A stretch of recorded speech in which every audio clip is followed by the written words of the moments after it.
guys, welcome back. So excited for you guys to be here today. Thank you guys so much for sending in your questions. I've been getting them, and once again, I want to thank you guys all for being so transparent. Hi, Angel.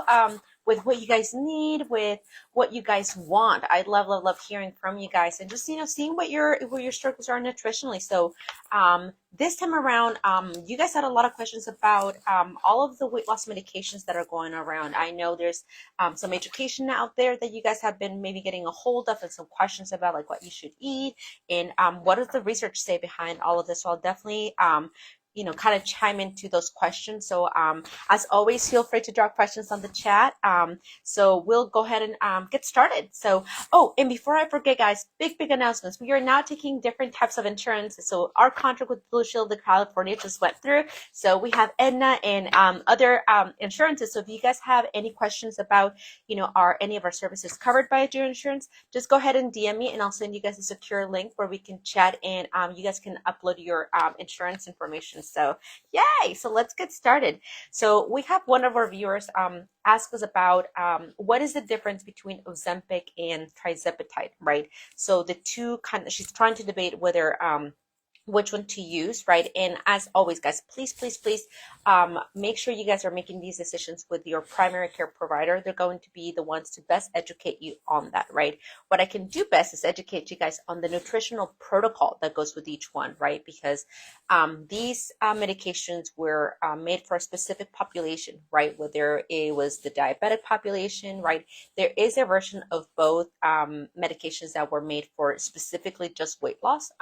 So we're going to kind of go into a little bit of both because I'm not sure if this person is diabetic or not. So, or if they're just looking for weight loss, right? So we're going to chime in a little bit of both those. So let's talk about Ozempic. The main difference between Ozempic and tirzepatide or Mounjaro, right, is that the Mounjaro medication has a receptor that also acts on the muscle cell, right? This is why we saw even more or bigger fat loss results with those people that were using Mounjaro versus those that were using Ozempic. It's because of that GLP-1 receptor that also works on the muscle, right? So think about it this way. The medication, what it does, it extracts the fat out of the fat cell, right? And it kind of makes it so it goes into your bloodstream as energy for you to use, right? Now, there's going to be extra energy in your bloodstream, right? Now, the medication also acts on a receptor, like I said, in the muscle. And think of it this way, right? The muscle cell will be opened up for all this extra energy in your bloodstream to come in and be used as energy. So the best case scenario for you to get rid of this extra energy that's in your bloodstream is by moving, right?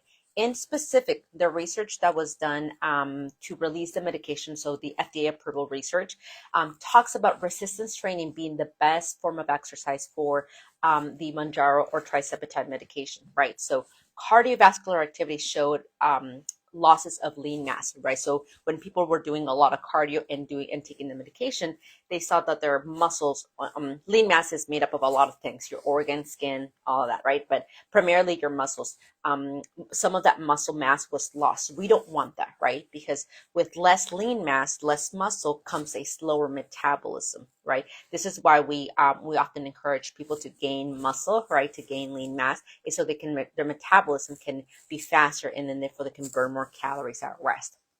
Okay. Now, what's going to happen? Another question from another viewer, but connected to this question was, how come they haven't seen as much weight loss or fat loss, right?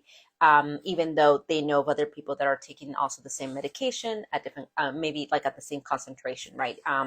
Each medication has different concentrations in which you can take it. You can consult this with your primary care provider as to which concentration is best for you, right?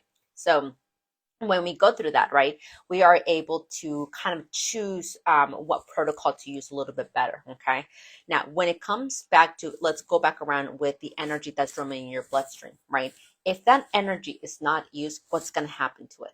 It's going to go back into that fat cell, right? So that's what we don't want to happen, because a lot of the times I'll let my patients know, well, if another person is taking, let's say, the same concentration, but they're just moving more, they're doing more resistance training or any type of resistance training that requires that repairing process, well, they're going to be using more energies at just rest, right? So they're going to be using energy or calories, right, from the actual workout itself, and then from the repair process, right?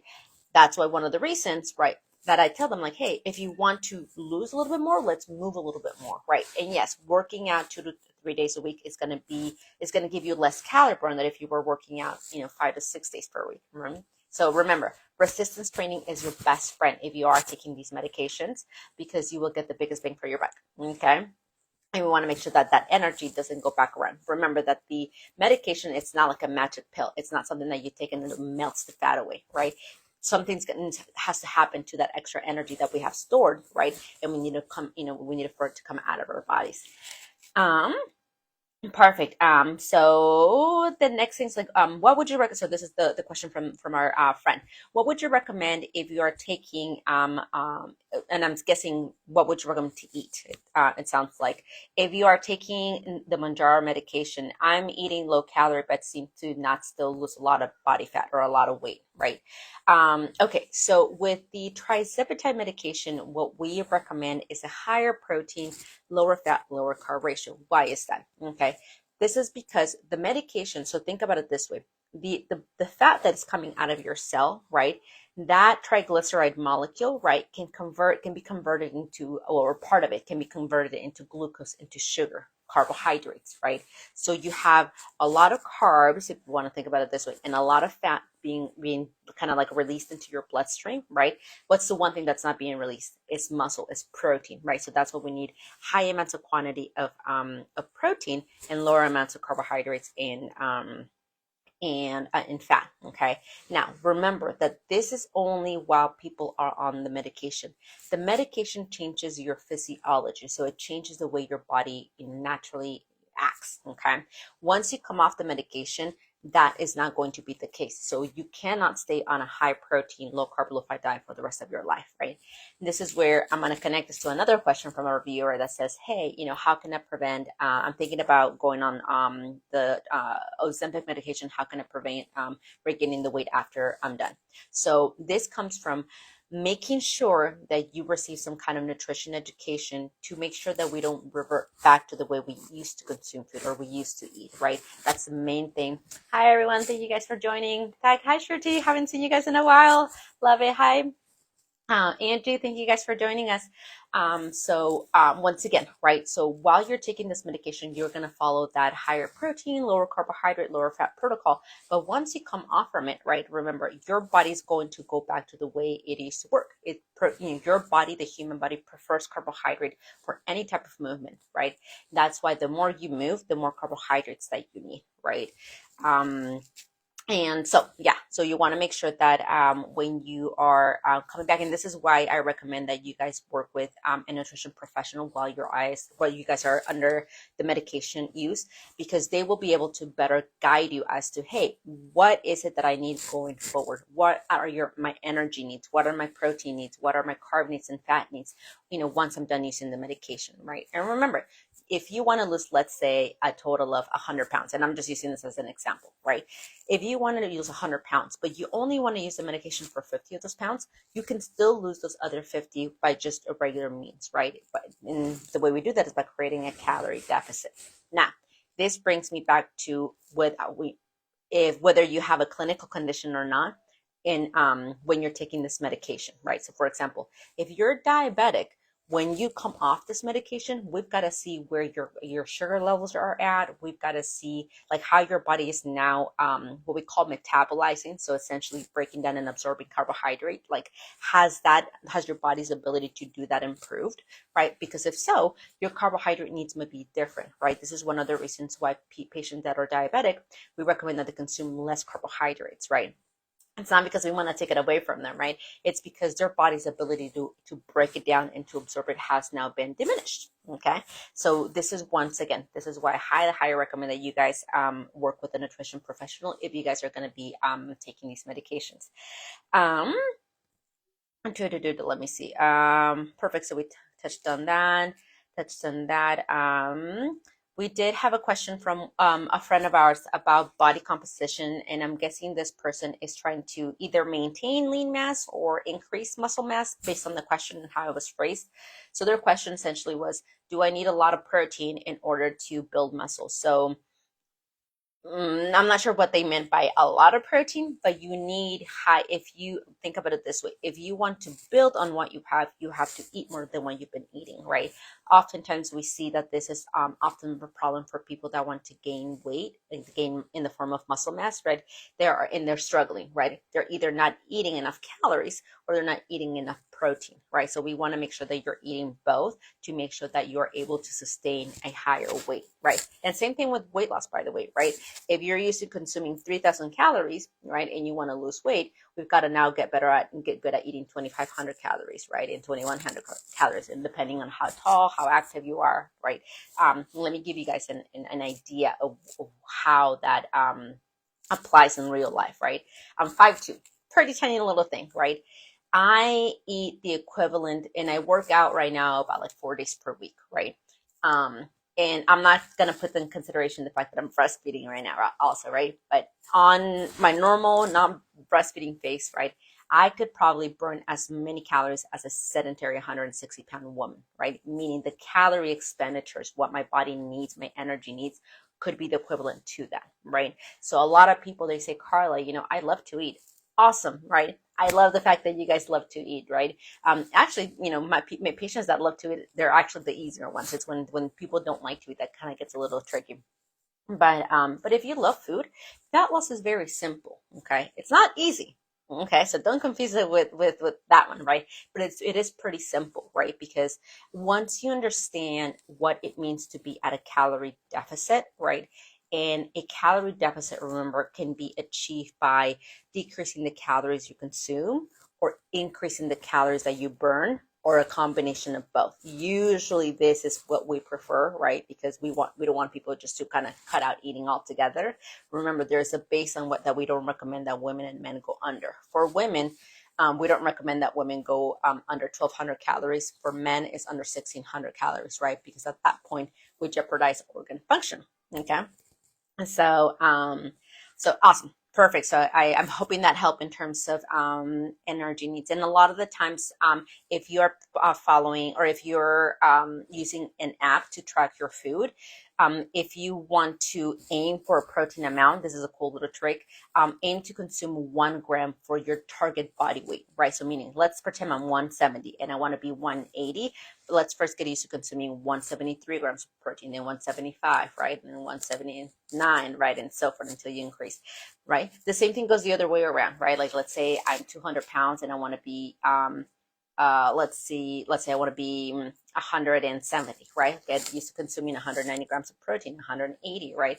Because by you having good amounts of protein, you're going to be full for a longer period of time. You're going to make sure that you get all of the energy that you need, including from working out, right? Now, there are different levels of amounts of protein, by the way. That's why there's a recommended range anywhere between 0.7 grams to up to 1.2 grams of protein per pound of body weight. And that really depends on how active you are, right? Like if you want to get very detailed, if you're that person, just shoot us a message and we'll definitely would love to help you guys with that. Perfect. So this person had a question in terms of how reliable are allergy tests. So I haven't delved into the research. The last time I did research on this was probably about 4 years ago. And 4 years ago, I'm guessing this person's talking about the little prick test that they do to see if you're allergic to stuff, right? It's not very reliable nor valid in the field of dietetics, right? Because essentially we're all allergic to something. Like if you ever do a prick test, right, you'll come back that you have some kind of intolerance or reaction to that person, right? To that item, not to that person, to that item, right? So in our opinions, we haven't really in our field we haven't come up with something that is very valid and reliable. So the best way to find out if you have an intolerance is to do a reintroduction diet and an elimination diet, right, where you come back and you come like really close to stuff that none of us are allergic to. Like the FODMAP diet is often used for a lot of people with like IBS or bloating, stuff like that, to really see what foods really might upset them, right? And you can also do this for any food that you want to find out that if you're allergic to, or anything like that. Um, so perfect. So yeah, I hope that answered that question. And yeah, thank you guys once again for joining. Feel free to drop any questions in the chat. I'm just going through the list of what people have have sent over. But as questions come up, I'll definitely answer this as well. Okay, so this person sounds like they're already eating a good amount of protein. It says like, I'm struggling to eat a higher protein diet, but I seem to struggle with my protein intake. Any ideas? Okay, so I'm gonna pretend this person's aiming for like 150 grams of protein. I don't know what this person means by high amounts of protein, right?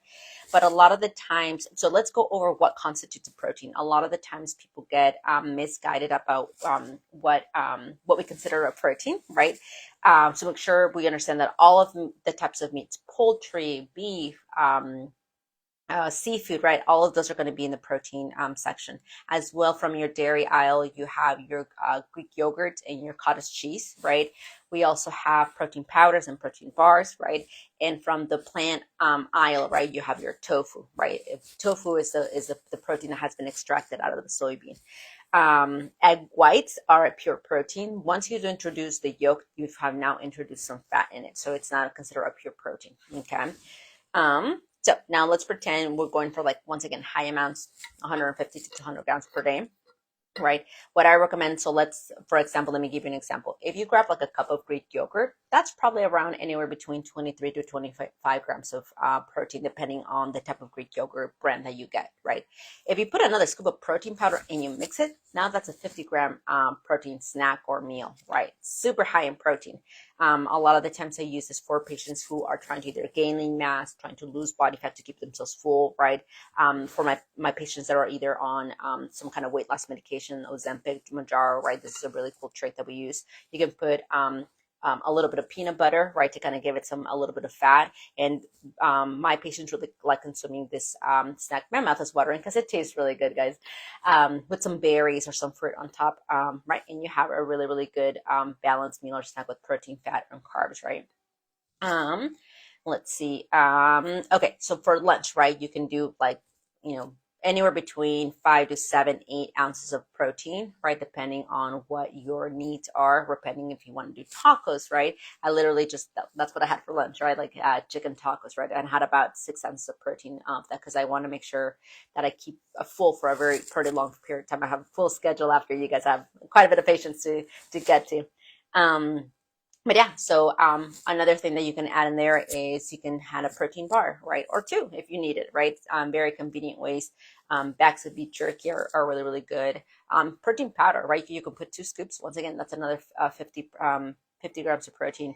I saw a patient, by the way, the protein bar, protein powder industry is getting so good at this. Nowadays they're coming out with like cookies, cupcakes, pancakes, right, that are very high in protein and very low in either fat or carbs, right? So if you wanted to add that, I know I personally in the past have made protein pancakes out of just pure protein powder and an egg, right? So in an egg, one egg is not going to have a lot of fat. It's going to have about 6 grams of fat. But a protein scoop plus the egg, that's like 6 grams of protein plus 25. That's a 30-gram and you like whisk it a little bit and just put it over to make some pancakes, and they make some protein powders bake and cook really well. So yeah, cheers to that. Okay, I'm reading over my next one.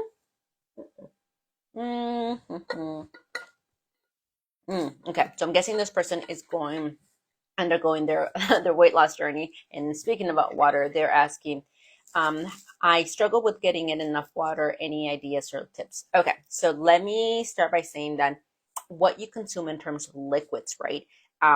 It counts all sorts of liquids, right? Let me give you an example. So let's say I'm gonna get a workout and I don't want to be really full in my belly, and I have like a protein bar, right? And then I have some kind of coconut water to go with it, right? Well, that coconut water is going to be my carb, right? But it's also going to be part of my fluid needs. Remember, to calculate your water needs or fluid needs, you're going to take how much you weigh in pounds, you're going to divide that by 2, and that's how many ounces on a daily basis you need. And this is just for sheer survival, making sure your organs are well lubricated. Your body uses water for a lot of things. We're about 70% water, right? So it's really, really crucial for us. Now, if you're not working out. If you're working out, right, then you've got to add on to whatever I would do is whatever you drink during your workout, don't count it towards that total. Okay, so because we now have sweated, right, and are getting rid of things, so we want to replenish that, right? So I usually tell my patients, if let's say, for example, you're 100 pounds, and once again, I'm using this number just for sheer easy math. If you weigh 100 pounds, you would need 50 ounces of water per day. Let's say I drink an extra water bottle that's like 16 ounces during my workout. I'm not going to count those 16 ounces towards my 50. Okay, so awesome.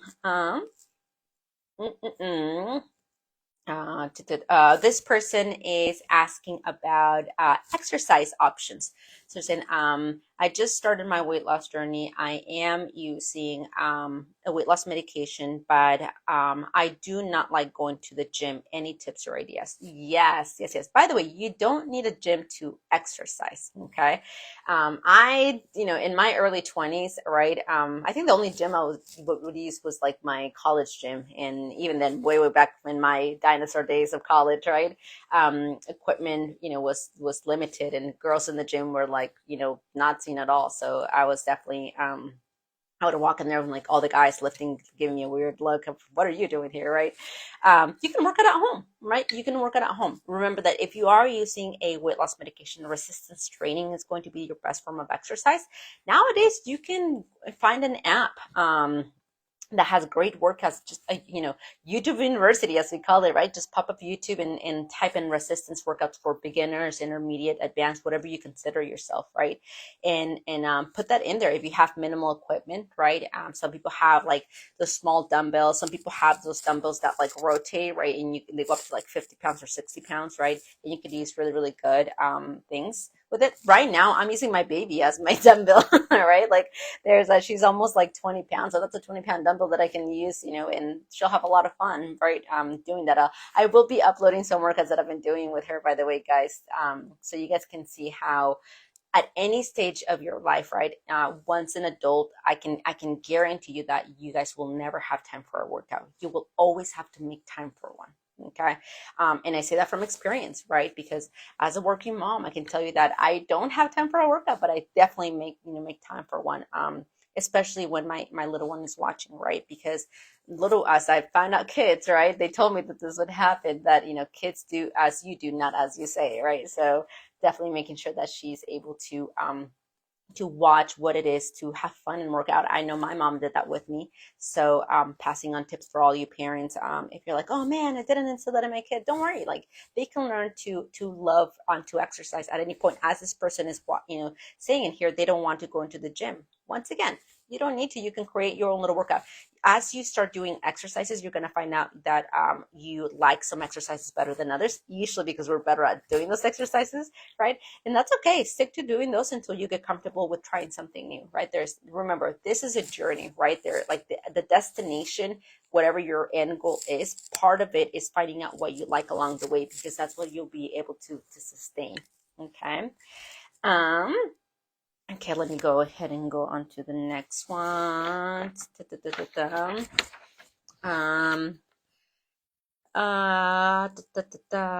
Okay, so this person talks about okay, so this is a really, really good question.